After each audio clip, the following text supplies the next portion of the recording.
All right, so the first little practice problem we're going to do is an equation.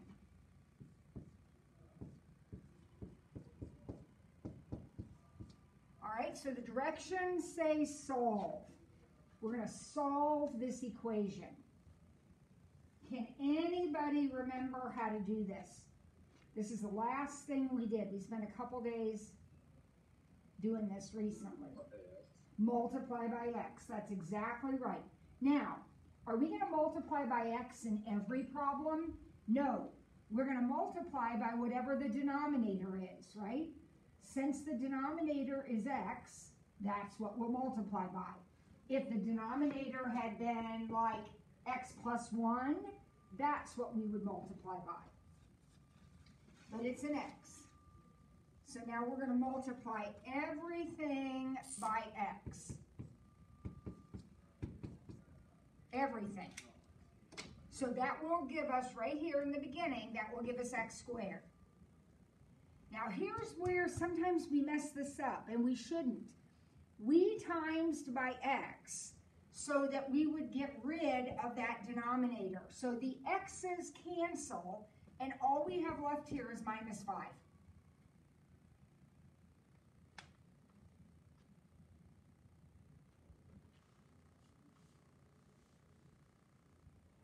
Okay? And then over here we have 4x. Now, is everybody okay with this so far? All right. So what do we do next? Look at that equation. We have to solve it. What do you think we should do next? You try to put it into the quadratic. Well, you have to move it around, but ultimately you put it into the quadratic. Okay, so she has noticed very, very wisely, this is an x squared equation. It's a quadratic. One option we have is to use the quadratic formula. Regardless of what option you choose, though, you got to get this equation set equal to 0. So we're going to subtract this 4x over to this side, and I'm going to put it in the middle of the problem. I'm going to put it over here, not on the end. Because this is the order we like to see our equations. Now, she suggested the quadratic formula. That is a wonderful option. Is it the only option?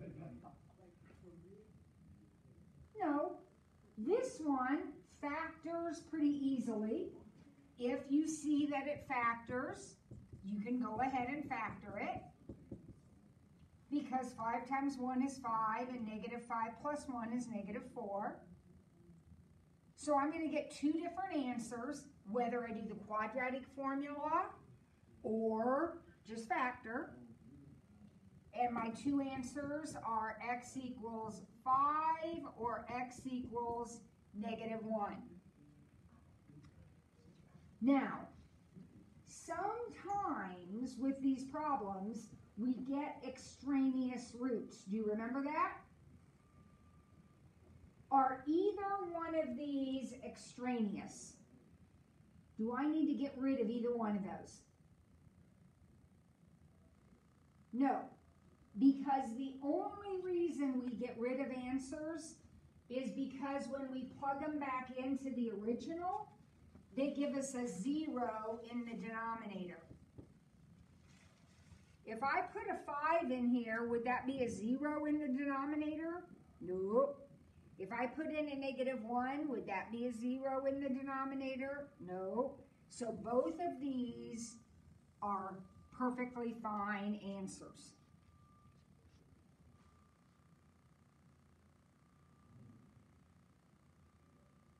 Does anybody have a question about that?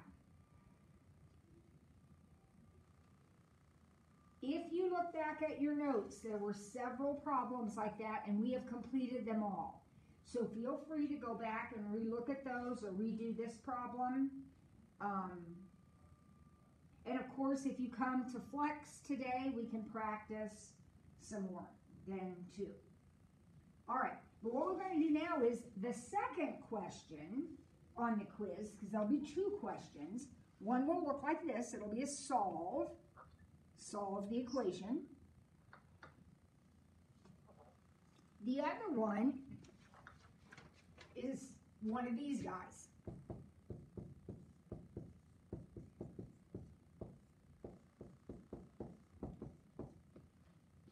Now, I'm not going to ask you to do everything that you did last time. I'm just going to ask you some random questions. Like I might say, where is the vertical asymptote? And about a horizontal asymptote and a hole. So I might just ask you those 3 questions.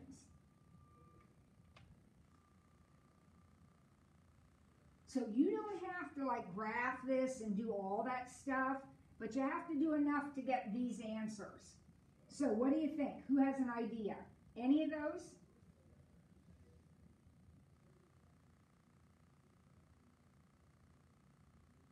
Uh-oh.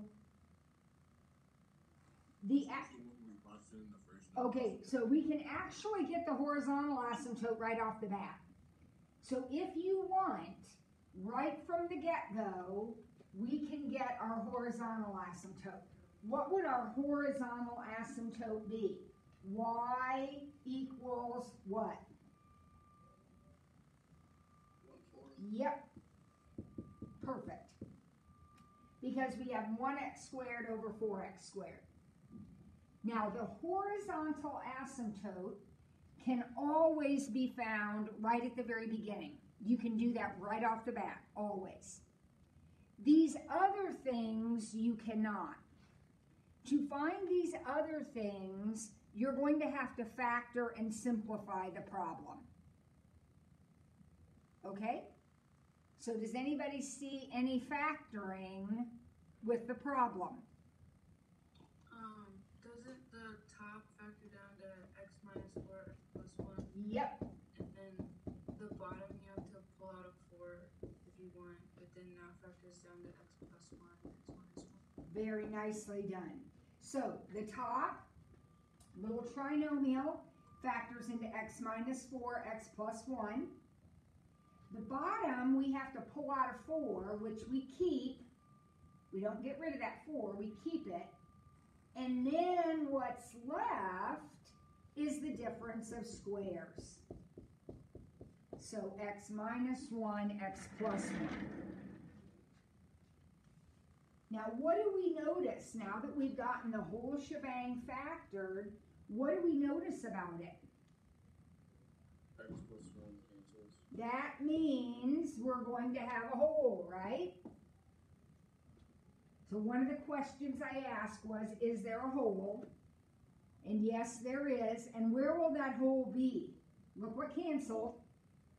1 or negative 1. Negative 1. X is going to be negative 1.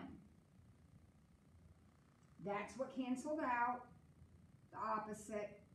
So x is negative 1. Now, to get full credit, you need to know the y part of that. So how do I get the y part of that? You plug it back into your new problem. And my new problem is right here. I'll rewrite it. My new problem is x minus 4 over 4 times x minus 1. That's my new problem here. That's what's left after I do the canceling. So if I plug in a negative 1 for the x, I get negative 1 minus 4, and 4 times negative 1 minus 1. So just putting in negative 1s for the x's. So on the top, I have negative 5. And on the bottom, I have 4 times negative 2. I got 5/8. Did anybody else get that? Positive 5/8? Any nods or shakes or something?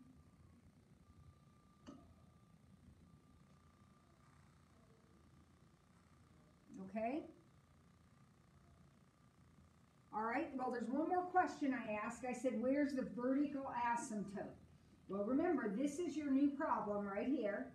Can you tell? Where is the vertical asymptote?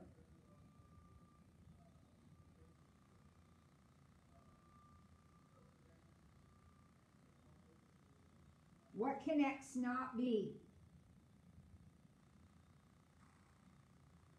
+1. Exactly. Your vertical asymptote is at x equals 1. That's what makes the denominator 0. And vertical asymptotes come from the denominator after you get your problem simplified. So we factored and canceled. The thing we canceled out gave us our whole. Whatever makes the denominator 0 in the new problem is your vertical asymptote. And then we boxed in our x squareds right at the beginning to get our horizontal asymptote.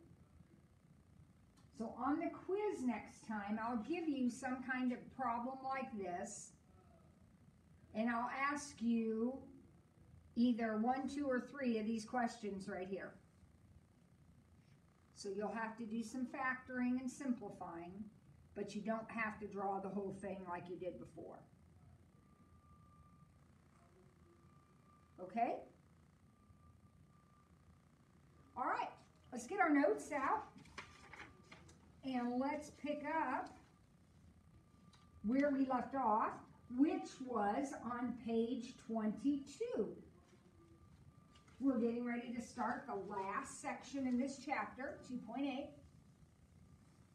And some of it will look familiar because we did some stuff like it at the beginning of the year. So I'm on my notes, page 22, 2.8, solve the following. Number 1 looks like this.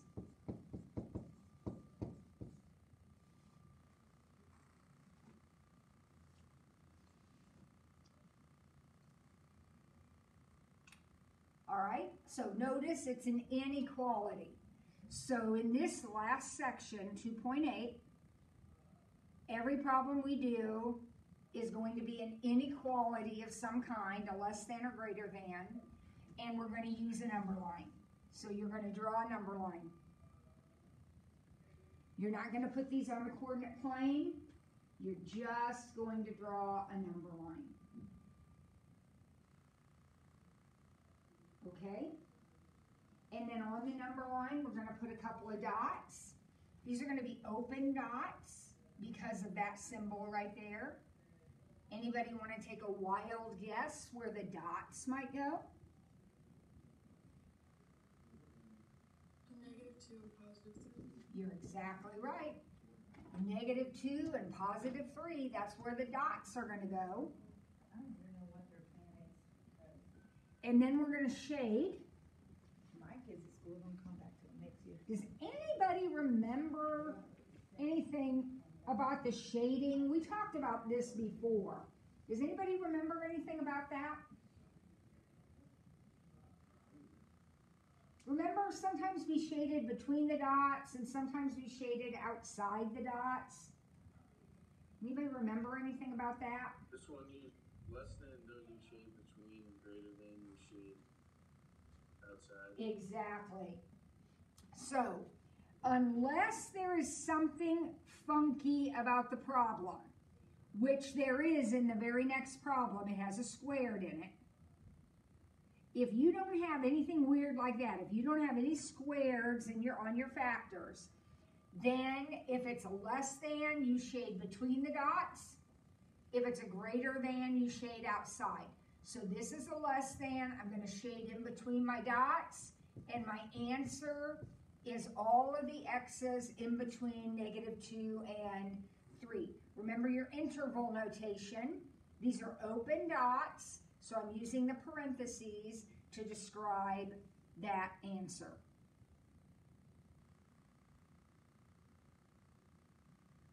Now, if there is something odd about the problem, in other words, if you do have some squares or something like that in the problem, then we have to do a little bit more work. So let's look at this next problem. And let's see if we can figure out how we're going to handle this one. Now, first of all, it starts the same way. You're going to have a dot at -2 and a dot at 3. That hasn't changed. Your parentheses give you your dots.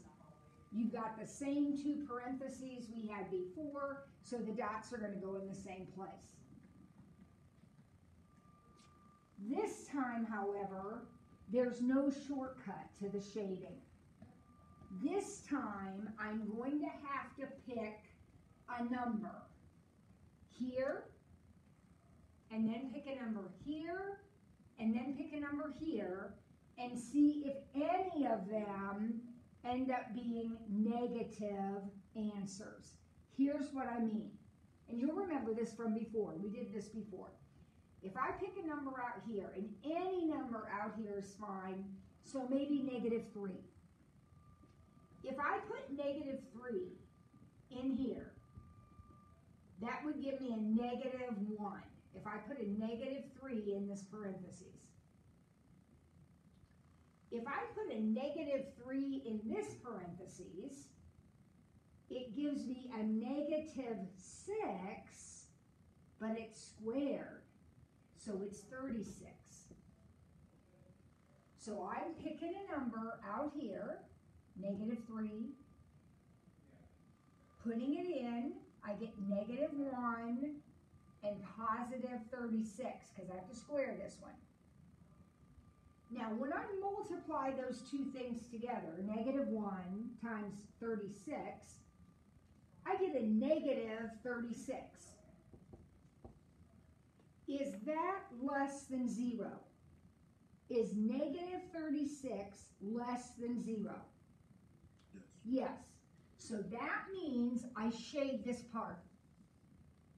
If I get a number that gives me the kind of answer I want, which this case is negative, less than 0, then I shade it in. All right, so then I move to the next section of my number line. Remember doing this before? The next section, now any number in here will work. I like 0, but you can pick 1, you can pick -1, it doesn't matter. Pick any number you want in here. I'm going to pick 0. So I'm going to put 0 in here. 0 in that first parentheses would give me 2. 0 in the next parentheses would give me -3, but remember you're squaring it, so it's actually 9.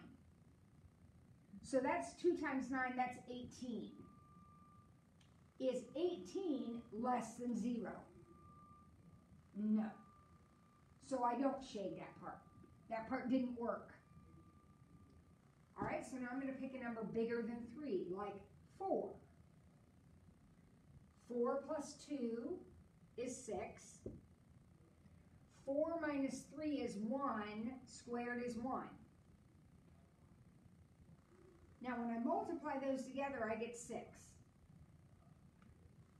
Is 6 less than 0? No. So that doesn't get shaded either, and the only answer is this first part right here. That's the only part of the number line that worked. So everything from -infinity to -2.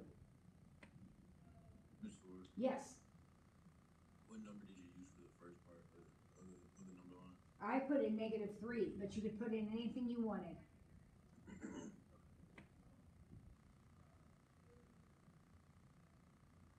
Okay.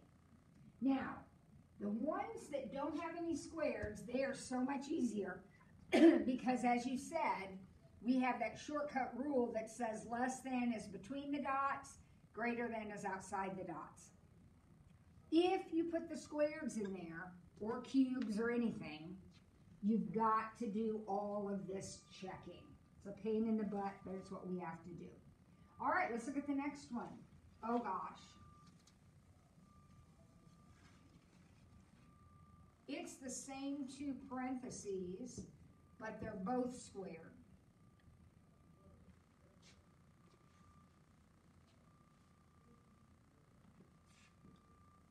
So we're going to have the exact same two dots. Remember, the parentheses give you the dots. So whatever the parentheses are, that's where your dots are going to go. But now we've got squares all over the place, so we'll need to check. So here we go. Pick any number over here, any number. So this time I'll pick -5. So -5, put that in here. Be careful though, because -5 plus 2 gives you -3, but you're squaring it, so that's actually going to be 9. And -5 minus 3 is -64, but you're -8, but you're squaring that, so you're going to get 64. I don't know what 9 times 64 is, but is it negative? No. Nope, so that doesn't work. Not going to shade there. That didn't work. All right, let's try 0. 0 plus 2 is 2, squared is 4. 0 minus 3 is -3, squared is 9. That gives me 36. Is 36 less than 0? No. All right, let's try 4. 4 plus 2 is 6, squared is 36. 4 minus 3 is 1, squared is 1. That gives me, oh my gosh. Is 36 less than 0? No. What is the answer to this question? No answer. No answer. You're exactly right. No answer. There is no number that if you plugged it in here would end up negative. And some of you maybe figured that out. I know it's Monday morning, you haven't been in school in a while, and you're a little foggy. But if you square two things, see how this is squared and this is squared? Aren't they positive? And if you multiply positives, will they ever be negative? No. So it makes sense that that has no answer. All right, let's try the next one. What's different about this one, you guys? Problem 4. Another order.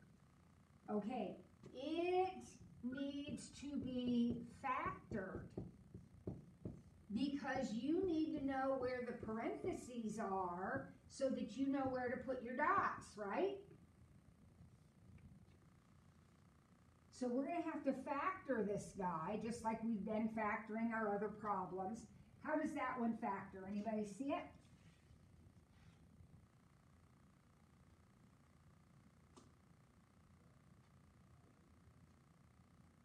X minus 4, X plus 4, X minus 4. He caught himself because he's checking in his head, doing exactly what he should be doing. If he FOILs this out, he's going to get a -4 on the end, which is just what he wants. And then in the middle, he's going to get a -x and a +4x. That gives him the 3. Factored perfectly.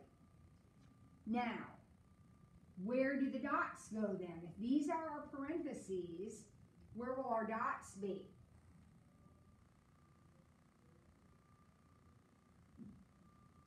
+1, -4. Exactly. And I'm going to be careful and make sure I put them on in the order they are on the number line. This is an actual number line, so I have to make sure I put those in the right spot. Relative to each other, I mean. Now, if you want to, you are certainly allowed to pick numbers and check like we've done our last couple of problems. You can always do that. Pick a number here, see if it works, pick a number here. Absolutely, you can do that. But in this problem, you don't need to. This is a greater than problem. When we have two dots and a greater than problem, Where do we shade? In between the dots or outside the dots? Outside. Yep. So again, if that confuses you, you don't have to do it. Pick numbers and check, and you will discover these are the sections that get shaded. So now I have to write my answer using intervals. So my answer over here would be negative infinity to negative 4. Remember, negative infinity is on this end of the number line. So negative infinity to negative 4. Or, and I use my U, 1 to positive infinity. So we're shading everything from negative infinity to negative 4. We're shading everything from 1 to positive infinity.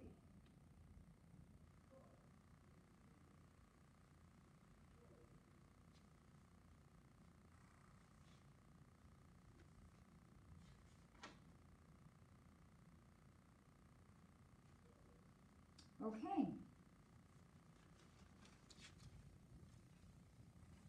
Let's look at the next one.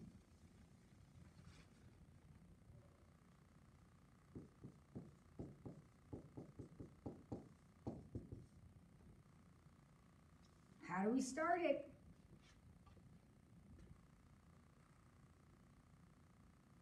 Factor. Yep. How does it factor? Can anybody see it? X minus 3x minus 4. Minus 3 minus 4? Minus 4, yeah. Yeah, it has to be minus 3 minus 4 because when you multiply them, you have to get a positive 12.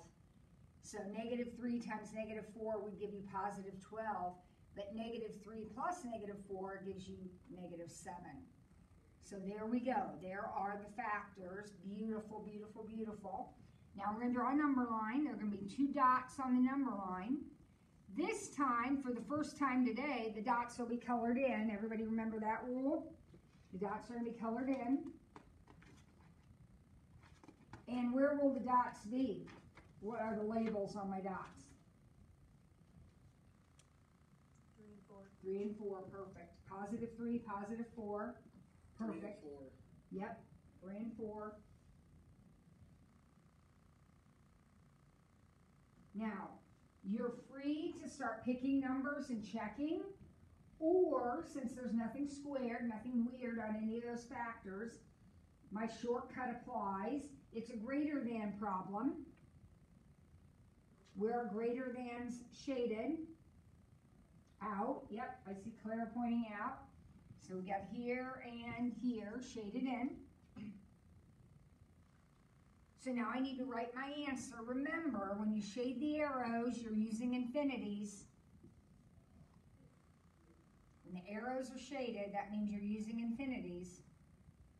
So we have negative infinity to 3, bracket, because that's a closed dot, or bracket 4 to positive infinity. Do you remember that the infinities are always parentheses? Closed dots are brackets, open dots are parentheses. Infinities are always parentheses.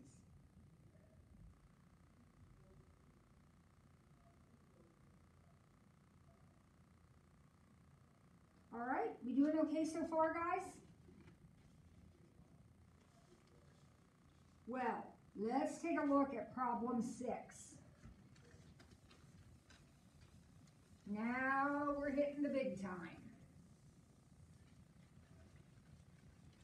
What in the world are we going to do with problem 6? Group. Oh, that's a great idea. Let's look at it and see. Clearly, we've got too many terms to do what we did over here. So someone has suggested factoring by grouping. That is a great, great option. What do you think about it this time? It doesn't work.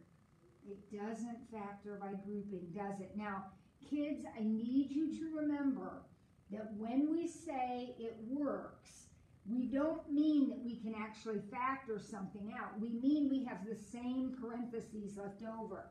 So we can definitely factor out an x squared. We can definitely factor out a -1. But you see how the parentheses don't match? That means it doesn't work. So factoring by grouping is a wonderful option. I want you to always think about doing it. But it doesn't always work. And this is an example of a problem that it doesn't work in. So what do we do?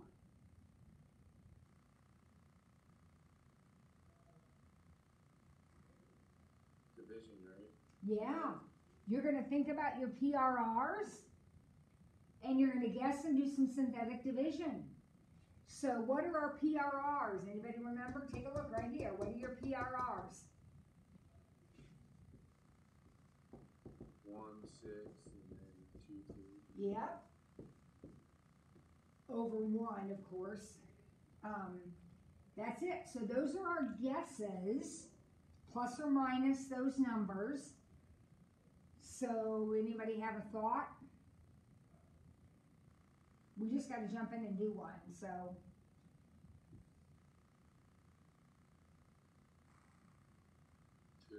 2. You guys, it seems to me you guys guessed 2 a lot. Let's see if it works. So remember how this works. My guess is 2. Pick a number out of this list. Pick 2.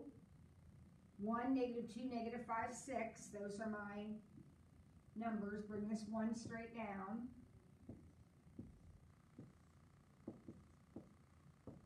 Uh-oh.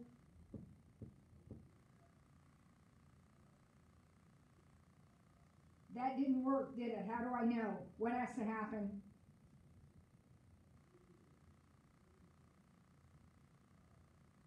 A remainder of 0. Yeah, I gotta get a 0 here, and I didn't. That's okay. I'll just pick a different number. Anybody have another idea?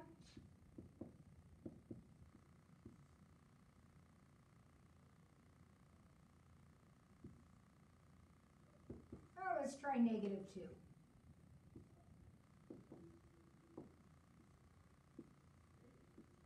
Oh, there we go.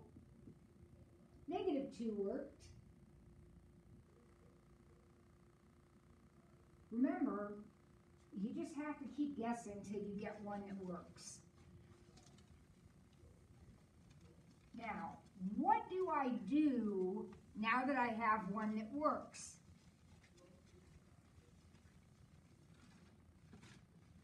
You rewrite the problem, but you make sure to, like, not reduce, but, like, they're smaller than the exponents are smaller than they were before. Right. So I'm not looking at this one. This one didn't work out. I'm looking at this one right here. And the leftover part I have down there on the bottom would be x squared minus 4x plus 3. Because the original problem was x cubed. So when I do my division, I drop it down a power. So this is 1x squared minus 4x plus 3. And what can I do with that?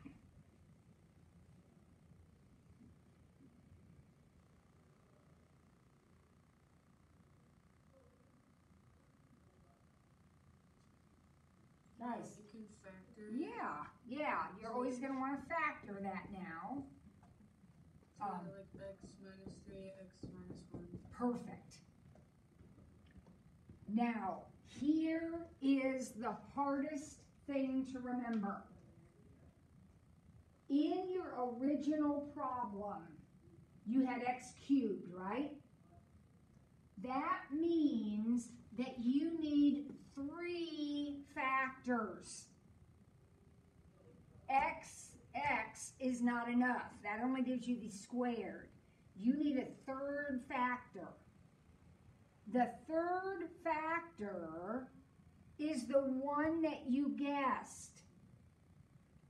So since you guessed -2, since you put a -2 in the box, your factor is x plus 2.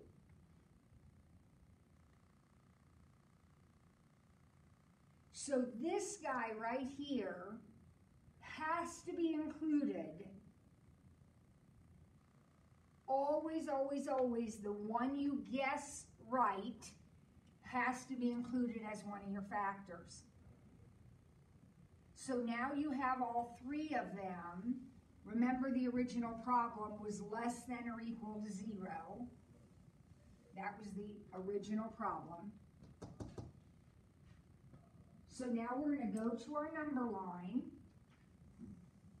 and there are going to be 3 dots on the number line. It's an x cubed problem, you guys. So the dots will be at -2, +1, and +3, and they will be solid.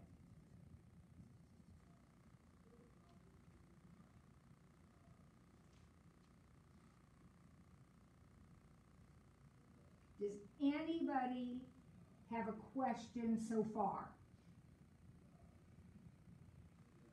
So when you guess correct always has to be a factor. Yep.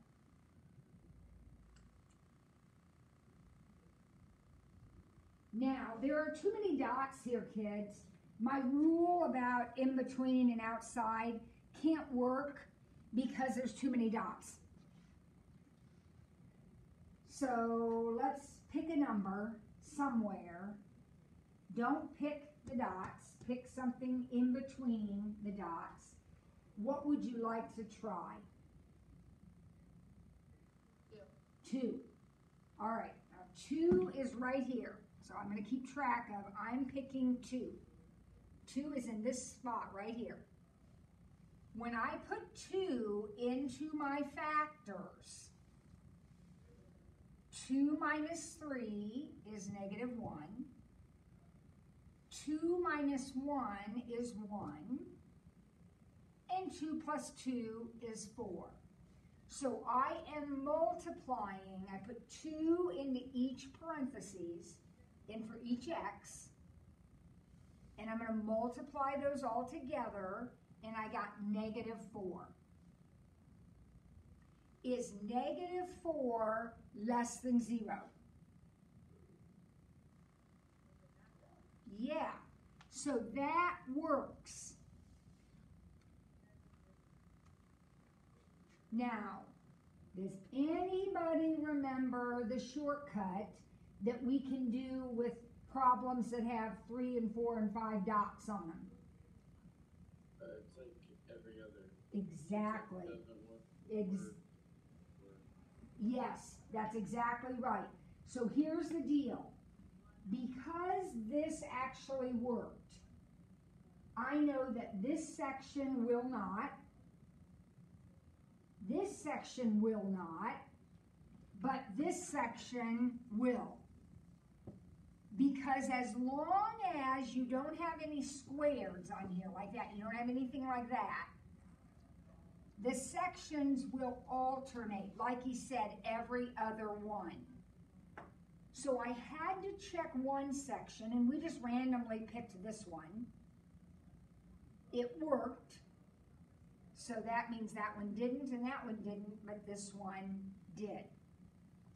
Now again, kids, if you are not comfortable with that shortcut, it's fine.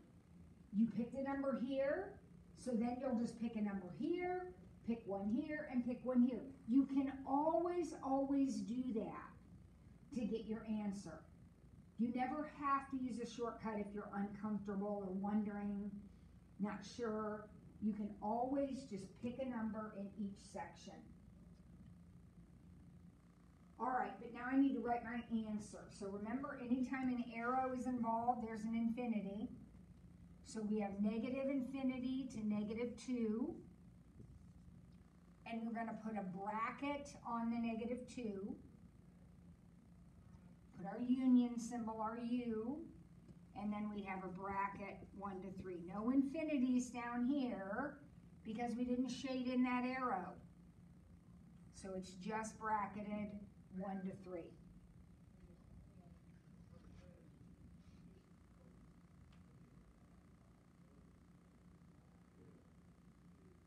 that was a huge problem. Quickly recap from the beginning. We thought about factoring by grouping, couldn't do it, so we had to start guessing. So we got it on our second guess. After we did the division, we factored what was left and then remembered to include our guess so that we had 3 factors, 3 dots, x cubed. Then we picked a number and figured out that that section works. It gave me a negative answer. And that's it. Does anybody have a last minute question about that problem? Miss Ford, I have a question. Uh-huh. So is it bracketed because it's underlined? Yep. That makes closed dots. Closed dots are brackets. Infinities are always parentheses. The closed dots are brackets. Okay? All right, so you got in your notes on that piece of paper, we did a couple of practice quiz problems. You're free to come back at 2 o'clock. Come back at 2 if you want to do some more practice problems. Otherwise, I will see you on Wednesday. Okay?